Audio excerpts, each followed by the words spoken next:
Red Bull doit être déjà préparé l'après Verstappen. Oh, l'après Verstappen, les gars, c'est qu'en 2028 normalement, donc non. Hein.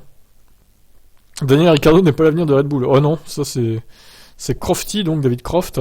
Je déteste le dire, je pense que Daniel est un gars génial, mais il n'est pas l'avenir de Red Bull. En aucun cas, surtout compte tenu de son âge, a déclaré Croft au sujet de Ricciardo. Avec le recrutement de l'Australien, on a brièvement pensé que Perez pourrait commencer à s'inquiéter, mais Croft ne s'attend pas à ce que l'équipe autrichienne choisisse entre les deux pilotes. Je pense que les deux ont un style de pilote très différent. Ils sont tous deux capables de gagner des courses, mais pour moi, ils gagnent des courses de manière très différente. Ouais, ok.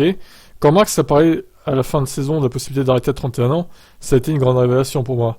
Il pense déjà au moment où il arrêtera de courir. S'il pense ça, alors Red Bull doit le penser aussi. Personnellement, j'essaie de trouver quelqu'un d'autre pour le remplacer en 2024, si Checo n'est pas la solution. Bah, Checo, il n'ira pas jusqu'à 2028 en Formule 1, hein. Il sera trop vieux, donc il arrêtera bien avant. Toutefois, Red Bull devra pouvoir compter sur ses jeunes pilotes actuellement engagés en F3. Ah, quoique, attendez, Perez, il a quel âge en fait là? Ah non, c'est vrai qu'il a mon âge lui en fait. 32, ça va. Hein. 32, c'est dans... Ouais, il aurait 37, ouais, ça passe. Ça passe encore pour un an ou deux, quoi. D'ailleurs, c'est bientôt son anniv à Checo. Vous lui souhaiterez, j'espère, hein. Le 26 janvier. Bref, je continue. Toutefois, Red Bull devrait pouvoir compter sur ces jeunes pilotes actuellement engagés en F3 et F2. La liste des pilotes soutenus par le Giro autrichien vient de s'allonger avec la signature de Sébastien Montoya, fils de l'ancien pilote. Et dans la liste, il y a Danny Sauger, Liam Lawson, Jack Crawford, Iwasa, Adjar, Enzo Fittipaldi, Zane Maloney en F2 et Montoya en F3 donc.